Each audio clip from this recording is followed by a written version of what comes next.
The Janzen family appeared normal to everyone, caring, tight-knit, and always ready to support one another. But one day, everything changed. Something happened in that house. Something so horrific that even close friends could not believe it. Behind this mystery lay events that destroyed the entire family and left the community in total shock. Police, friends, and neighbors all tried to understand how this outwardly flawless family could fall apart and exactly what had occurred behind the closed doors of their home. The dense forests of British Columbia, with its small, quiet towns, brick buildings, and cozy cafes, seemed to always serve as the backdrop for Randy Jansen's life.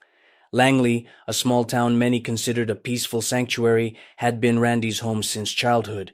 Yet, behind this tranquil picture lay difficult, tense years of work and dreams that did not always lead to happiness. Since childhood, Randy had been very close to his father, who worked at a sawmill. It was his father who became his primary mentor, teaching him everything related to woodworking. When Randy graduated from school, he decided to follow in his father's footsteps and took a job at the same sawmill. The work was physically demanding, requiring significant effort and long shifts, but such labor was nothing unusual for Randy. He had been accustomed to it from a young age. For many residents of Langley, working in the timber industry was an ordinary part of life, and Randy was no exception. He dedicated more than 10 years to processing wood and transporting logs, finding his place within that routine. Despite the difficulty and monotony, the work provided him with stability and a sense of satisfaction. Each day differed little from the last, but for Randy, this was his life path and his sense of belonging. The sawmill was Randy's way of providing for his family, but he found true pleasure and inspiration in music. It had accompanied him since his early years, and playing the guitar and singing eventually became a vital part of his life.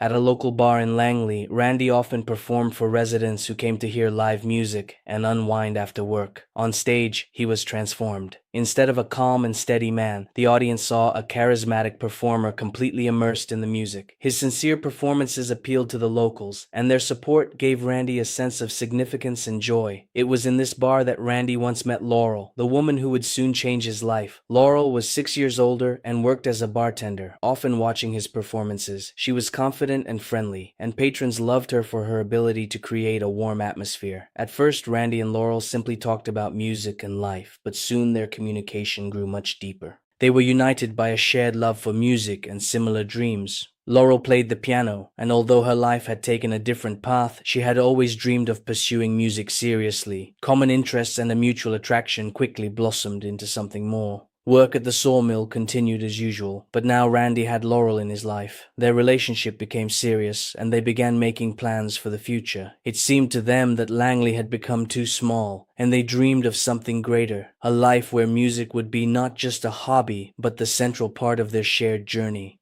Workdays at the sawmill, performances at the bar, and evenings with Laurel filled Randy's life with new meaning. He had finally found what he was looking for: love, inspiration, and the desire to move forward. Randy and Laurel often reminisced about the day they married in 1990. The ceremony was modest, attended only by their closest friends and relatives, creating an intimate atmosphere. Randy performed a song for Laurel, marking the beginning of their life together, full of love and hope. A few years after the wedding, their daughter Emily was born, and with her arrival, their lives changed completely. Randy always said with pride that his daughter was the best in the world, and his love for her was evident to everyone who knew the family. When Emily turned 8 years old, her life changed drastically.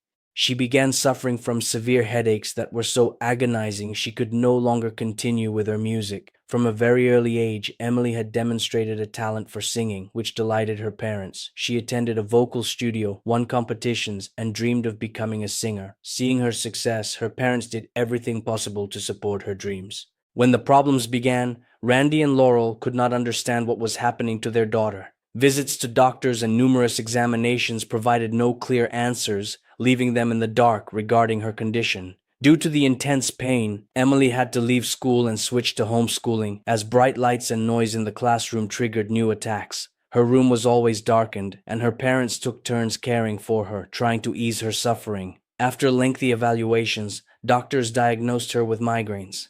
This was a heavy blow for the entire family. The prescribed medications helped slightly to reduce the pain, but could not entirely rid her of the attacks. The music Emily loved so much, and which brought her joy, became inaccessible. The girl who was once cheerful and active increasingly withdrew into herself, spending her time in silence and darkness. Randy and Laurel desperately tried to help their daughter. They tried numerous treatment methods, consulted various specialists, and sought alternative approaches, but nothing brought the long-awaited relief. The doctor's prognoses offered little hope.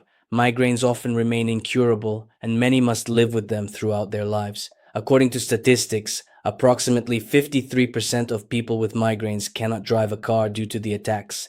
30% face problems in education, and 34% experience difficulties in employment. From a medical standpoint, Emily's situation was typical, but this did nothing to diminish the suffering of her parents, who watched their daughter fade away. These years were especially difficult for Randy. The music that once brought him solace now served as a reminder that his daughter could no longer do what she loved. The evenings he spent playing the guitar now felt empty without Emily's voice. He no longer drew joy from performing at the local bar and began staying home more often to support his daughter during difficult moments and to be by her side. When Emily began to suffer, Randy and Laurel felt absolutely powerless. Their cheerful and energetic daughter, once full of enthusiasm, now spent most of her time in her room, avoiding light and noise. Randy continued to work, but his thoughts constantly returned to Emily, and every morning he hoped he would find a way to ease her pain. By the age of 18, Emily's condition worsened even further. The migraine attacks became more frequent and grew more intense. Sometimes the pain lasted for several days, stripping her of the ability to study or socialize with friends.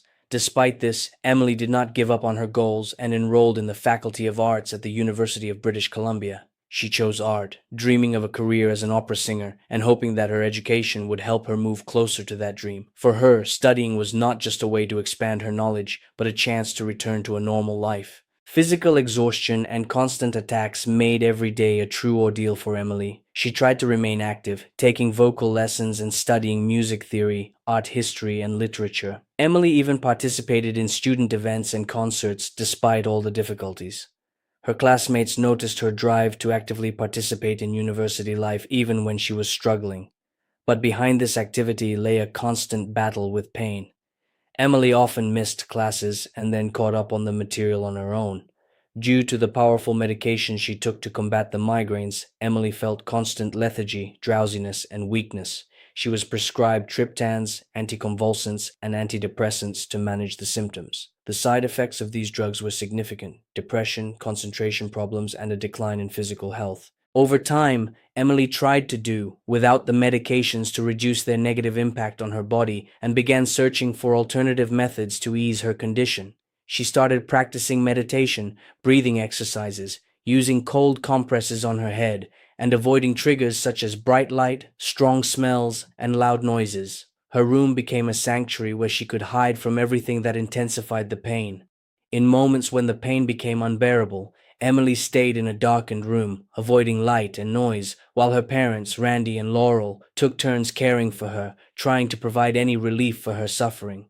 Despite all the hardships, Emily tried to live as she had before. She continued to communicate with friends, though meetings became less frequent due to her health. Sometimes she had to cancel plans at the last minute because of a sudden attack, but her friends did not leave her in isolation. They came to her home, spent time together, and tried to support her so she wouldn't feel lonely. Emily realized the illness imposed limitations, but she was not going to give up on what was important to her. Her determination to return to a normal life and continue pursuing music remained steadfast despite all the trials. On May 7, 2015, Randy Janzen posted a message on Facebook that shocked everyone who knew him. In this post, he confessed that over the last 10 days, he had committed acts that could not be justified. He began by describing his daughter, Emily, calling her the best daughter, talented, smart, and kind.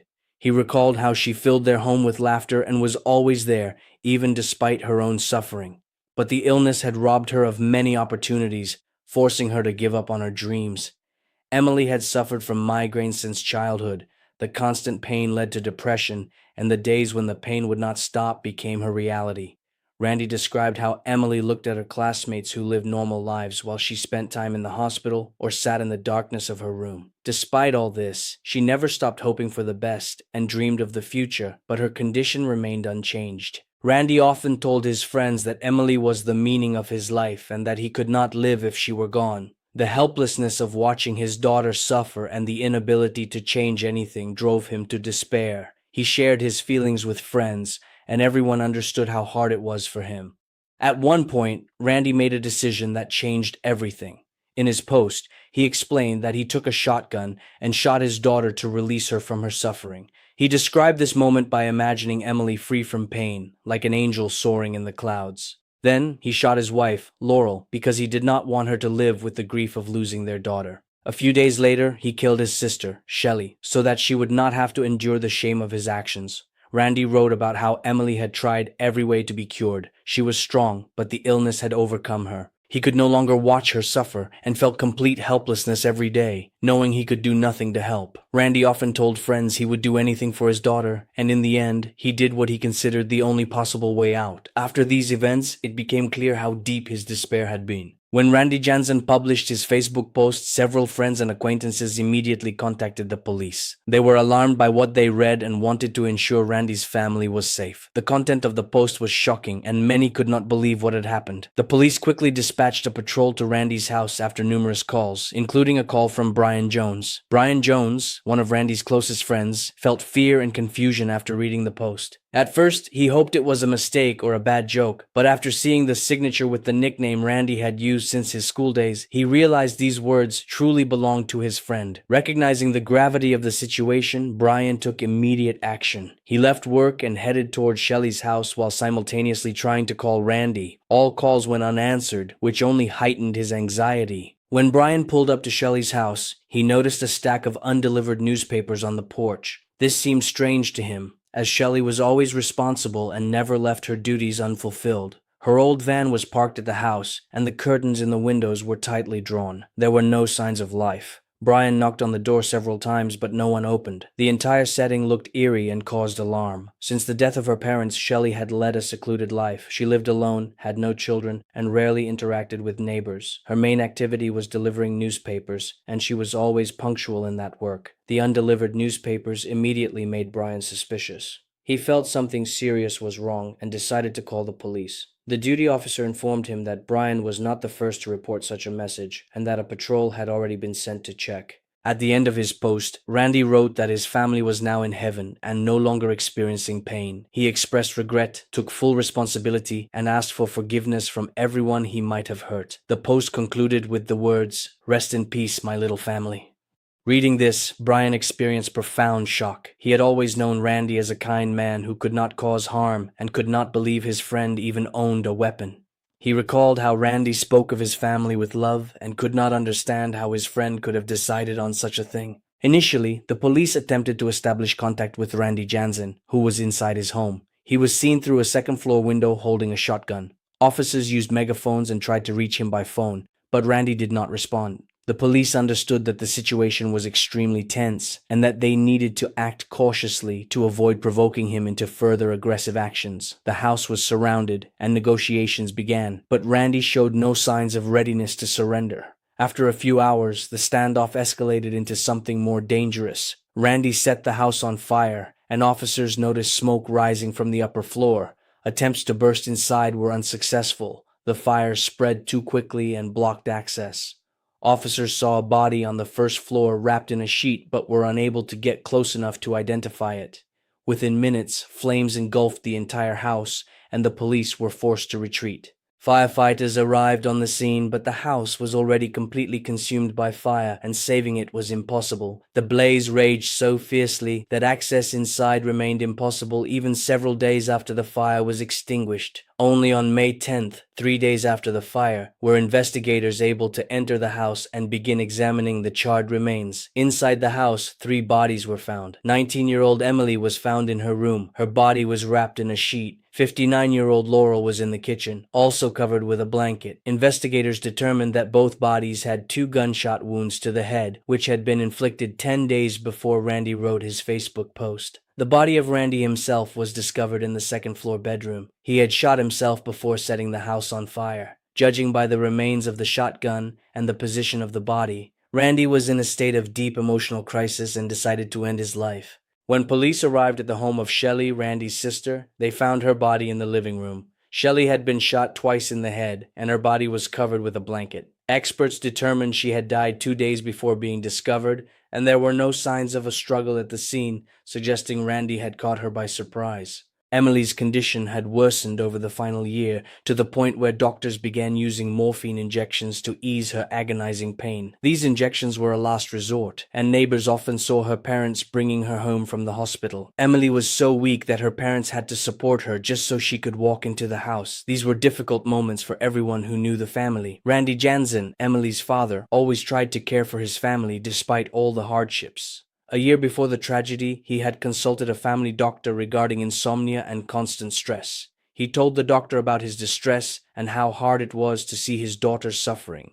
The doctor suggested sedatives and recommended more rest, but Randy refused the medication, believing it would not solve the problem. Brian Jones, Randy's friend, recalled that Randy never spoke of bad thoughts or a desire to harm anyone. He described him as a calm and hardworking man, always ready to help. Randy put his family first, and no one could have imagined he was capable of such actions. However, Brian noted that Randy had reached his breaking point. He could no longer watch his daughter suffer, and ultimately made a terrible decision. Many neighbors who had known Randy since childhood could not believe what had happened. They said such actions were unlike Randy. He had always been a kind and calm person who never showed aggression or cruelty. Everything that happened seemed to be the result of despair and the inability to cope with the pain and suffering of the family. One neighbor recalled Randy saying that if his daughter were to leave, he would have no reason to live. Despite these words, Randy lived for 10 days in the house with the bodies of his wife and daughter before taking his own life. Emily's last entry on Twitter appeared 4 days before the tragedy. "I complain about the pain, but at least I'm here to feel it, and I thank God that I am alive." This entry showed her desire to live despite the suffering she was experiencing. Her messages always reflected a struggle for life. Despite her illness, she tried to maintain a positive attitude even when the situation seemed hopeless. Emily was a kind girl, always trying to help others. She loved music, sang in the local church when her health permitted, and many residents of Langley remembered her performances. However, due to her worsening condition, she was seen in church less and less frequently. Nevertheless, she remained attentive to her neighbors, cooked with her mother, and shared treats, and helped neighborhood children with their homework when she felt better. Laurel, Emily's mother, did everything possible to support her daughter. In one of her Twitter posts, she wrote, "Emily is in the hospital again, praying to God that they help her. I feel so helpless." These words reflected the pain and despair she felt watching her daughter suffer. Laurel was on the verge of a nervous breakdown but did not give up and continued to look for ways to ease Emily's condition. Shelley, Randy's sister, also could not have foreseen the tragedy that would occur. No one in the family thought their fates would be decided in such a way. In the final year, Randy often complained to friends that he could not handle the burden and stress related to his daughter's illness. No one could have imagined then that Randy would at some point reach such an emotional state that he would decide to kill his family. As I mentioned, Emily kept a Twitter account where she shared her thoughts. Her post showed she was not going to give up. Shortly before the tragedy, she also wrote, "For the first time in the last 2 years, I haven't felt pain for 12 hours straight. I'm so tired of the pain, but I need to keep moving forward." This was her drive to fight despite all the hardships. Randy could not cope with the emotional weight. Laurel also suffered seeing their daughter fade away, and her Twitter messages were a reflection of her pain. Despite the despair, the whole family tried to support one another, but the situation worsened, and none of them could have guessed what it would lead to. Now that everything has come to light, one can see how despair, hidden suffering, and a sense of hopelessness led to a tragedy that no one expected. The story of the Janzen family is a reminder that even behind the strongest walls, horrors can hide that may one day find their way out.